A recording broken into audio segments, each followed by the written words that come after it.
지난 1월에요. 그 고성국 씨의 발언을 재조명하고 있습니다. 당시 그 공수처 체포영장 집행이 시도되고 있던 타이밍인데 그때 자신이 진행하는 그 유튜브 채널에서 대통령이 혼자 알몸으로 버텨야 된다 뭐 이런 메시지를 낸 적이 있었어요. 이런 거 싫어요. 그러니까 이게 듣기만 해도 불쾌하다니까요, 진짜. 이게 어떤 형태로 영향을 미쳤는지는 모르겠으나 이 고성국 씨는 뭐 유명한 평론가이기도 하고 많은 사람들이 구독하는 유튜브 채널의 진행자이기도 하고 뭐 방송을 통해서도 많이 노출됐던 인물이기도 한데 경찰청 국수본 그 수상 내용 보면요. 비상계엄 특별수사단이 확보했던 윤석열의 통화 내역에 12.3 비상계엄 후에 사흘 뒤 네.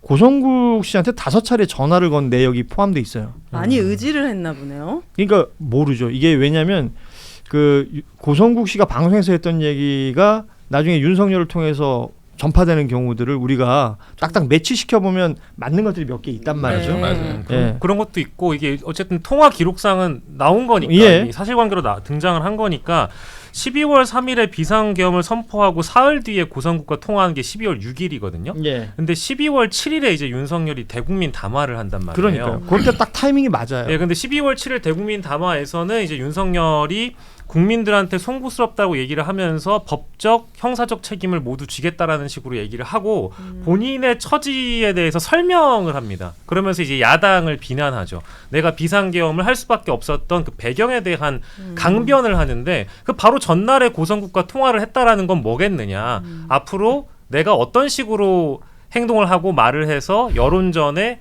소스를 땔감을 던져주느냐. 그러면 고성국 당시는 본인의 방송에서 이것을 좀 널리 좀 알려달라. 뭐 이런 식의 어떤 논의가 충분히 가능한 타이밍 아니었겠느냐.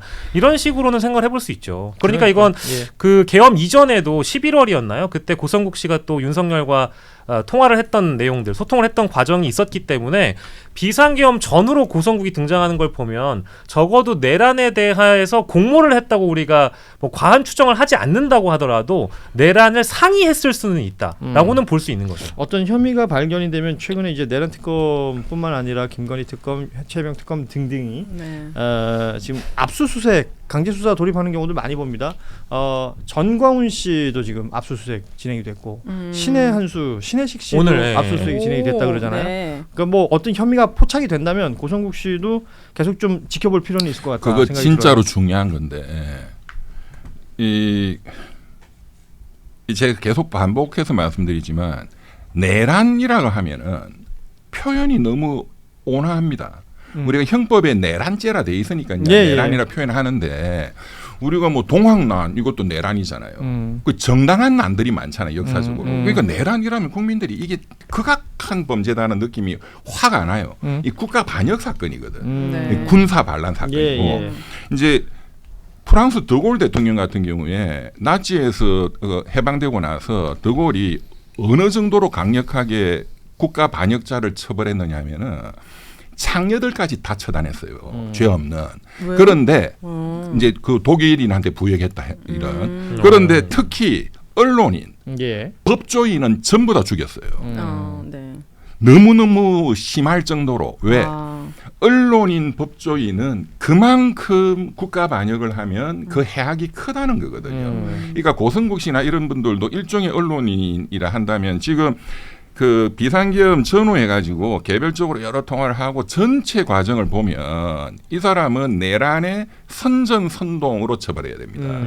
신혜식, 그 신강원 이런 사람들도 마찬가지고 예. 이 사람들은 뭐 서부지법 폭동과 관련된 예. 이제 그런 차원에서 굉장히 강력한 처벌을 수사기관이 해야 된다. 그런 차원에서 그 윤석열 씨 이 사람도 지금 무르게 놔두면 안 돼요.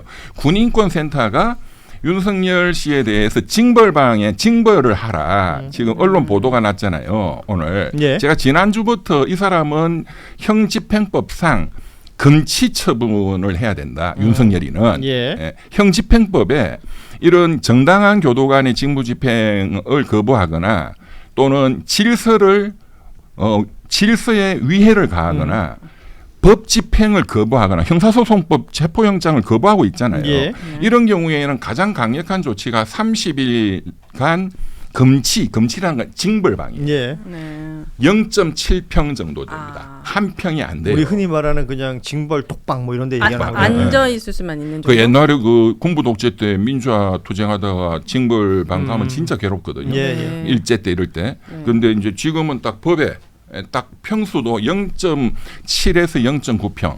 의왕구치소는 더 좁습니다. 네. 그 조치를 해야 돼요. 근데 저는 궁금한 게 서부지법 난동 결과도 사실 납득할 만큼 세지가 않았거든요. 그렇죠. 그럼 우리나라는 그렇습니다. 이 사법부가 개혁이 안 돼서 이런 겁니까? 아니면 역사적으로 이렇게 강력한 처벌의 선례가 없었기 때문에 아니, 진짜 그 그러는 중요한 겁니까? 지적을 하셨는데요. 저도 며칠 전에 그 서부지법 난동범들 법원이 판결 때렸는데 제1 그 난동이 극악한 네, 예. 그렇군. 그 무슨 전도사인가 뭔가 네. 3년? 3년 그리고 뭐 5년? 네. 4년 반짜리도 맞아요. 그게 최장이었잖아요. 그러니까요. 아니 법원을 박살을 냈는데 네. 판사라는 자가 판사를 죽이겠다고 어? 그랬는데. 이런 거는 미국 같으면요 징역 50년 나옵니다. 미국은 법이 세거든요. 그거 왜 그러는 거예요? 선례가 없어서 그런 거예요? 아니 아니면 그게 개혁이 안 돼서 그런 아니라 거예요? 판사라는 자들이 검사도 마찬가지고 첫째 너무 겁이 많아. 네. 그리고 둘째 이 법 적용이 잘못된 거예요. 지금 특수공무집행방해, 특수건조물 침입 이런 거였거든요. 그 제목으로 하면 대법원이 이제 만들어 놓은 양형 기준표가 있습니다. 예. 이제 뭐 가담의 정도 뭐 이렇게 해서 때릴 수 있는 게 좀 적어요. 네. 이게 그래서 그때도 언론에서도 소요죄로 이건 다스려야 된다. 아 맞아요. 그래야지 더 강한 그랬잖아요. 처벌을 맞습니다만 예. 소요죄는 무기징역도 때릴 수 있거든. 소요죄였잖아요, 솔직히. 소요죄지 이런 게 소요죄지. 네. 아니 법원을 박살을 내는데 이런 식으로 3년 5년 때리는 나라가 어디 있어요. 네. 예, 그러니까 판사도 정신을 차려야 됩니다. 지네들이 당해놓고. 지금 저희 뭐 이병철 변호사나 오윤혜 씨나 이제 네. 벌어진 일들에 대한 그 후 처리에 있어서의 아쉬움들을 계속 얘기하고 있는 것 그렇습니다. 아닙니까? 그런데 보도들이 나와서 새로운 뉴스들이 나올 때마다 이게 기가 찬 뉴스들이 또 나와요. 대통령 집무실에 연결돼 있던 사우나 얘기를 했었고 네. 그 사우나 앞에 침대가 있고 그 침대에서 술을 마신 뒤에 숙취 해소가 안 돼서 이제 군의관 불러서 링거 맞았다라는 얘기까지 들었는데 아 진짜. 이제는 그 심지어 해외 순방 다닐 때 그 매트리스를 들고 다녔다라는 이제 증언까지 나오고 있습니다. 뭐 허리가 좋지 않아서 초대형 침대를 설치했고 뭐 크고 딱딱한 매트리스를 선호했다 뭐 이런 얘기를 하는데 중요한 건 이 매트리스를 들고 가면 자기가 들고 갑니까? 그쵸. 다른 사람들이 다 들고 하죠. 경호 인력들이나 수행 인력들이 엄청나게 힘들었다는 거예요. 네. 그리고 전직 대통령 그 어느 누구도 매트리스. 과거 박근혜 때 변기 얘기 있었잖아요. 네. 네, 변기획이 있었죠. 진짜 가지가지 한다라는 생각이 들던데. 그러니까 이게 너무 유난 떤다라는 생각이 드는 게 일단 여기서 제일 중요한 거는 이게 집무실이라는 거예요. 그러니까 첫 사우나가 번째 제일 있었던, 중요한 예. 거는 사우나가 있었던 곳에 어쨌든 그 내실이라는 걸 활용해 가지고 사우나를 설치했을 텐데 그 집무실 공간에다가 한남동 관저가 아니고 그렇지. 집무실에다가 특수 제작한 매트리스가 있는 침대를 네. 넣어놨다라는 거 아닙니까? 그리고 또 해외 순방 갈 때마다 그거를 들고 갔다라는 거 아니에요. 네. 그러니까 정말 유난 떤다는 게 해외 순방 나가봐야 한 3박 4일 나가거나 네. 길면 7박 8일 이럴 텐데 그거를 일일이 공무원들이 다 들고 가면서 그렇게 힘들어했다라는 거 아닙니까? 2016년에도 아까 언급하셨던 박근혜 전 대통령 당시의 그 변기 보도가 한겨레에서 있었는데 그 제목이 해외 호텔에 화장 부스 만든 대통령 뭐 이런 보도 내용이거든요. 네. 근데 이제 누군가 변기를 뜯어서 그러니까 이제 그 변기가 아니면 볼일을 볼 수 없었다라는 내용이 네. 되는 것인데 예. 이제 그런 정보들을 우리가 과거에도 한번 보면서 대통령이라는 자들이 우리 국민들의 혈세를 얼마나 낭비를 하고 다니느냐에 대해서 개탄스러워했는데 아니 윤석열도 임기 기간 중에 가장 많이 썼던 단어가 뭔지 아세요? 헌법, 법치. 네. 여기에 또 혈세 낭비 이런 거 많이 해요. 혈세 낭비라는 표현이 왜 등장하냐면 야권에서 예산을 편성하거나 정책 비판을 할 때 야당이 더불어민주당이 이런 식으로 혈세를 낭비하려고 든다. 국민의 혈세를. 이런 식으로 비판을 해놓고 본인은 특수 매트리스로 제작한 침대를 집무실에 넣어놓고 사우나 끝나고 네. 나는 왜 침대가 없나 해서 사우나 끝나고 땀 빼고 나서 이제 힘들면 눕잖아. 누울 네. 공간 필요하잖아요. 집무실에 침대 넣었다는 얘기입니다. 저는 이 매트리스가 윤석열의 의중보다는 갑자기 드는 생각이에요. 저는 이건 김건희가 원했을 것 같아요. 왜냐면은 집에 오지 말란 얘기인가요? 아니요. 어차피 집무는 본인이 일을 해야 되는데 윤석열 재워 걸리적거려. 그러니까 너는 어디서든 그냥 워낙 잠을 좋아하기도 하거니와 어차피 일도 안 하고 재워놓으면 편하잖아요. 본인이 일하기가. 예. 그래서 이거는 윤석열의 의도보다는 김건희가 번거롭지만 본인 일을 해야 하기 때문에 여러 군데의 침대를 마련해 놓은 게 아닐까. 이거 여기서 중요한 게 이 사우나를 집무실에 설치한 그렇죠. 그쵸? 이 다 불법이에요. 네. 이 자기 개인의 이게 공익적 용도가 아니잖아요. 매트리스 허리가 아프다? 이 다 술 때문에 이렇습니다. 왜냐면 배가 이렇게 나오니까 허리가 아플 수밖에 없어요. 예, 그 나이에. 예. 예. 잼버리 때 보면 지가 일어나지도 못하고. 맞아. 김건희가 그 연약한 김건희가 땡기고 뒤에서 경호원이 그 엉덩이 받치고 이 전부 다 술이에요. 운동도 안 하니까. 그리고 허리가 아프지. 그런데 이 중요한 게 뭐냐면은 사우나실 설치 이게 집무실에 이런 불법 시설을 했죠. 이 돈이 들었을 거 아니에요. 예. 그쵸. 공사비. 깎아서 했다는 거잖아. 내고 쳐가지고. 3천만 그리고 원을. 즉 관제에도 관제에도 스크린 골프장 예. 그리고 안가에도 술집 바 시설 이거를 현대건설이 했다는 거거든. 그런데 그렇죠. 현대건설은 이런 거 안 하니까 그냥 전부 재하청 주고 그러니까 그건 어떤 자료가 남지 않는 형태들을 찾은 것 같아요. 그렇죠. 네. 그리고 무자료 거래, 소위 말하는 무자료 거래. 계산서 안 남기고 현금 박치기 하자. 그런데 네. 그 6억 원을 또 안 줘가지고 이거는 현대건설이 지금 문제예요. 예. 그래서 지금 뭐 관련한 이 대가성이라든지 이런 그렇습니다. 부분들까지도 얘기가 되고 있는 맞습니다. 것이고 사실 저희가 일부에서 해야 될 이야기들이 굉장히 많은데 뭐야, 시간은 벌써 계속 지나가고 있고 네. 그래서 이 이야기는 꼭 해야 됩니다. 이 권성동 의원 얘기인데요. 야. 지금 통일교에서 그 건진법사 통해서 김건희 씨한테 계속해서 청탁을 하려고 했다라고 할 때 등장하는 인물이 윤영호라는 전 세계본부장 이 사람인데 이 사람이 그 다이어리 얘가 꼼꼼히 메모를 했었던가 봐요. 2022년 대선 앞두고 썼던 이 다이어리 내용이 뉴스가 되고 있는데 적혀 있는 문장 그대로 보면 권성동 큰 거 한 장 서포트라고 적혀 있고 그 이후에 메시지를 보내기도 합니다. 윤석열 후보를 위해 써달라. 뭐 이런 메시지를 보낸다는 거죠. 네. 그러니까 결과적으로는 큰 거 한 장을 대선 기간에 대선 후보 측에게 전달하는데 통일교 이 윤영호라는 본부장이 권성동이라는 이름이 등장을 하고 네.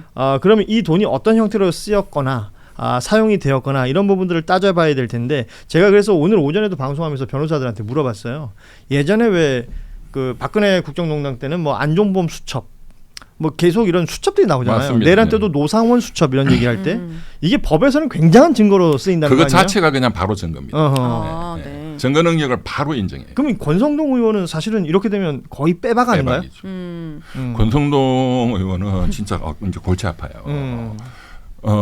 이분은 그 이재명 이화영 관련 대북 송금 사건 관련해서도 진술을 뭐 바꿔주면 내가 뭐 당신 뭐 다 선처하도록 하겠다 뭐 하는 그래서 48개를 달라.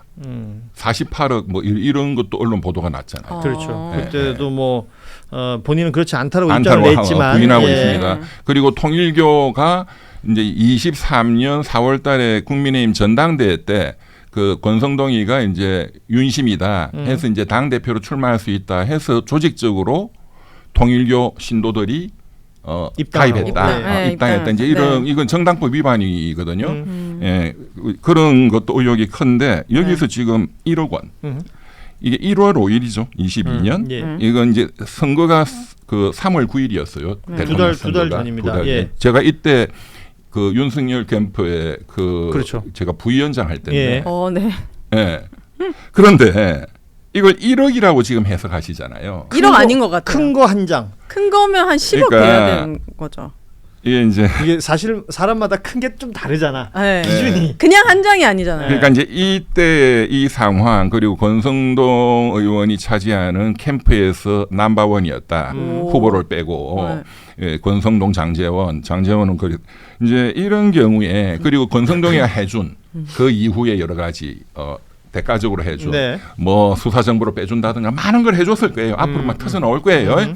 큰 거 한 개, 보통 한 개, 두 개, 한 장, 두 장 하면은 10개거든요. 그러니까 10억을 뜻하거든요. 보통 그 업계에서는 큰 거라고 하면 요새는 옛날에 20년 전에는 큰 거 한 장 하면 1억인데. 박영식 평론가한테 큰 거 한 장은 어느 정도 됩니까? 저는 1억이라고 봤는데 여기서 또 옆에 10억이라고 하시니까 여기 스케일이 다르구나. 큰 거 10장 하면 이건 100억인 거고. 10장 이렇게 안 그때는 되죠. 그렇게 예, 안 열 했죠. 개. 그때는 100개. 네. 그런데 이제 지금은 단위가 아파트 값이 워낙 떴으니까 큰 거 이러면 지금은 10억이죠. 그럴 것 같아요. 참. 대통령 되기 직전이고 대통령에 가까운 사람인데 이 사람한테 해야 될 로비가 1억을 20년 전에 그 이명박 대통령 그때에 이제 업계에서 예. 큰 거 한 개 하면 그때 1억이었어요. 그때 지금 1억이라고 해석하는 것은 조금 그러니까 뭐 안 물가 맞다. 상승률이나 이런 거 다 맞춰봐야 될 것 같다. 권성동이를 모욕하는 거야.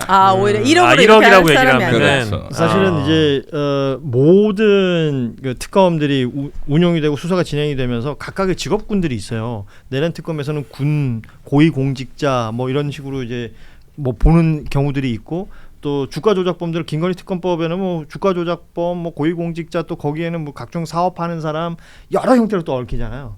최병 특검도 마찬가지로 군인과 공직자들 뭐 이렇게 있는데 여기 빠지지 않고 등장하는 사람들이 정치인들이거든요. 예. 그래서 이 정치인들 특히나 윤석열 정부 내에서 소위 말해서 핵관으로 통하거나 측근으로 통했던 인물들 계속해서 이름 거론되고 있고 돈 얘기도 함께 나오고 있습니다. 네. 여기에 이제 윤석열 검사 시절에 가까웠던 후배 검사들 그 중에 윤석열 정부 초창기에 가장 일찍 논란이 터졌던 것은 첫 순방이 스페인 그 나토 정상회의였어요. 네. 그때 전용기에 민간인 타고 갔다 왔다가 첫 번째 뉴스였습니다. 네. 그 민간인의 정체는 역시 검사 출신이고 이원모 당시 인사비서관의 부인 신모 씨 그리고 자생한방병원의 자제로 알려져 있는 사람이지요. 이 신모 씨 관련해서 지금 또 뉴스 나온 건 JTBC에 그러니까 출국 금지가 됐다라는 부분인데요. 네. 출국 금지 사유로 이 자생한방병원의 그 자회사라고 해요. 자생바이오라는 곳에서 회사 돈 90억을 횡령했던 의혹이 있다라는 건데 90억. 네. 자, 이 90억이란 돈이 들어갔는데 그 돈이 어디로 간지 없어졌다는 겁니다. 오. 그래서 이 90억의 행방을 찾아야 된다는 건데 네. 이 신모 씨는 뭐 아시는 것처럼 김건희 씨하고 가깝다고 알려져 있고 네. 그렇게 연결됐던 것 아닌가라는 의심도 지금 동시다발적으로 이루어지고 있습니다. 여기에 앞서 등장했던 통일교 윤영호 씨 관련된 이야기도 섞이면서 이건 뭐 돈, 정치 비자금, 네. 횡령 이런 단어들 들어가는데 이렇게 따지면 이건 몇 개입니까? 뭐 개? 큰 이 거 자생병원, 다섯 개? 큰 거 자생병원은 9개 뭐 이렇게 얘기했잖아요. 예. 9개가 아니고 아니지 9개구나. 아홉 9개, 개. 9개. 자생병원은 예. 이거 자체가 엄청난 게이트예요. 예. 이거는 지금 갑자기 뭐 한 10시간 해도 모자라. 사실은 뭐 짧게 제가 좀 설명을 드리자면 자생한방병원에서만 쓰이는 어떤 약품이 있는데 그 약품이 자생한방병원에서만 보험 혜택을 받아요. 천수건, 그래서 악마의 발톱. 이것이 다른 병원에서 만약에 그 약제를 쓰면 이건 또 보험 혜택을 못 봅니다. 그래서 그것이 이루어졌던 그러니까 그게 허가가 되는 시간이 있었을 거 아니에요. 네. 그 허가가 이루어지고 자생한방병원에 이익이 생기는 그 시점을 좀 잘 볼 필요가 있는데 네. 그때 어떤 작용을 통해서 이런 게 이루어졌을까? 이거 작년 의심해볼 국감 만하죠. 때에도 예. 민주당에서 문제 제기도 했던 지금 그래요? 말씀하신 이 지금 시간이 지금 예, 거의 다 돼서 예. 2부에서 자세히 이제 말씀드리겠지만 이건 엄청난 사건입니다. 그래요. 90억 제각이라는 것도 상당히 못 들어보셔서 이거 회계 용어인데 예. 어쨌든 90억 뭐 이 정도가 아니고 수천억 사건이에요.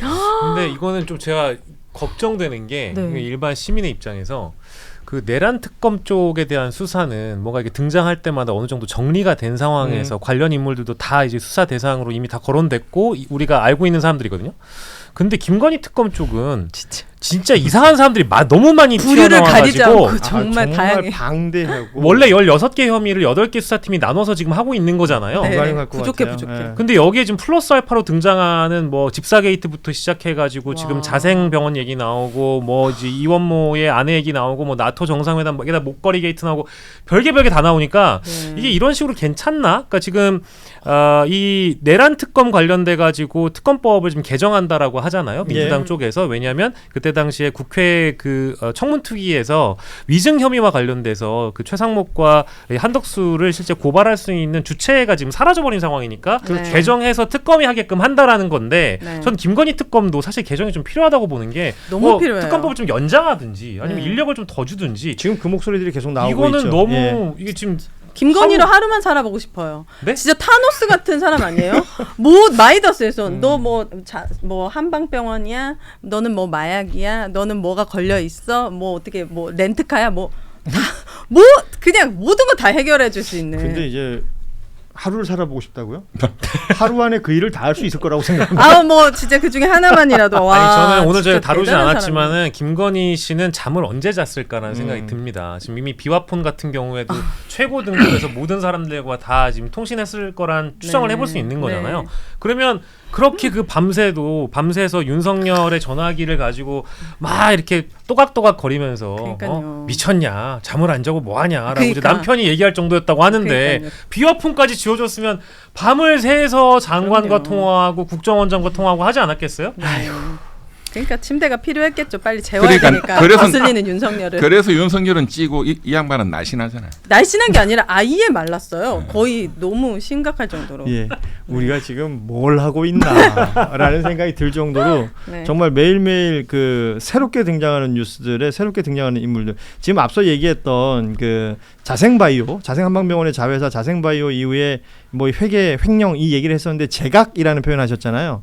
장부에서 제거해버리는 거거든요. 그러니까 이 90억이라는 돈이 어디로 날아갔는지 확인이 안 된다는 겁니다. 근데 그게 그래도 되는 거예요? 저는 안 잘 되겠죠, 당연히. 이게 이제 분식 회계죠. 그러니까 돈을 빌려준 사람이 있는데 근데 안 그거를 갚아도 없애버린다고? 안 갚아도 받을 사람이 지가 지워버리는 지금 거야. 9만 원도 뭐 받아야 되는 지금 90억을 안 받아도 된다. 그러니까 지금 이게 얼마나 의심스럽냐는 거죠. 네. 그래서 지금 이 관련된 이유로 출국 금지까지 돼 있는 상황. 네. 관련된 이야기 2부에 계속 이어가도록 하고요. 알겠습니다. 1부에 함께 해주셨던 우리 오윤혜 씨 그리고 네. 박영식 평론가하고는 여기서 인사 나눌 텐데 오윤혜 씨가 개인 채널 유튜브 채널을 연다고 합니다, 여러분. 열게 되면 말씀드릴게요. 그래서 맞아요. 어찌됐건 구독자 1000명이 돼야지 라이브가 가능하대요.